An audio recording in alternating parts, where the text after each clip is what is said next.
Mean राशि वाले बंधुओं, आप सभी का बहुत बहुत स्वागत है। हृदय से अभिनंदन, आभार मीन मंथन यूट्यूब चैनल में। तो मीन राशि वालों, जरा ध्यान से सुनिए। आज जब आप इस कार्यक्रम को देख रहे हैं, इसी दिन से और दीपावली की रात्रि तक प्रतिदिन घर की दक्षिण दिशा में यानी 3 दीपक आपको जलाने हैं और आप बहुत ही डिफरेंस अपने जीवन में गजब का अनुभव महसूस करेंगे, यानी कि निगेटिविटी भागती सी दिखाई देगी।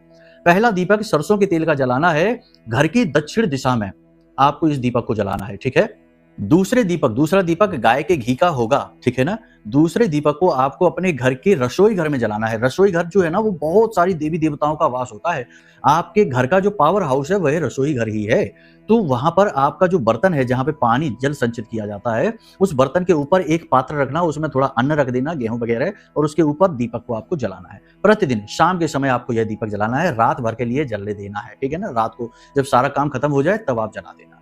तीसरा दीपक आपको प्रतिदिन शाम के समय गोधूली अवस्था में अपने घर की दहलीज पर जलाना है, ठीक है। अब विशेष बात यह है कि तीनों दीपक मिट्टी के होने चाहिए, ये ध्यान रखना है आपको। इसी के साथ साथ एक क्रिया आप और करिए, प्रतिदिन का कार्य रहेगा ये। आज जब आप इस कार्यक्रम को देख रहे हैं, कल से ही शुरू कर दीजिए कि रोज शाम के समय एक पात्र लेना है, पीतल का या फिर तांबे का लोटा ले लेना, उसमें जल भर लेना स्वच्छ, थोड़ा सा उसमें गंगा जल डाल देना और एक लाल रंग का पुष्प लेना, और उस लाल रंग के पुष्प को लेकर और उस जल को छिड़कना अपने पूरे घर के हर एक कोने में, हर जगह, घर की छत पर, मुख्य दरवाजे पर, हर जगह उस जल को छिड़कना। और जब वो जल बच जाए तो उसे ले जाकर किसी पवित्र पौधे में, पूजा पाठ वाले पौधे में जाकर डाल देना, ठीक है ना।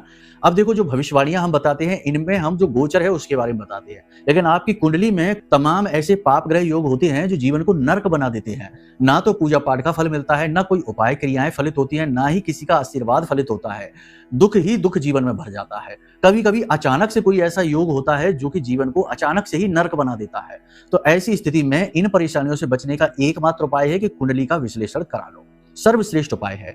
सारी बातें स्पष्ट हो जाएंगी, कौन सी योग युतियां हैं वो पता चल जाएंगे, और उनके उपाय, उनकी क्रियाएं आपको भेज दी जाएंगी, आपका काम हो जाएगा।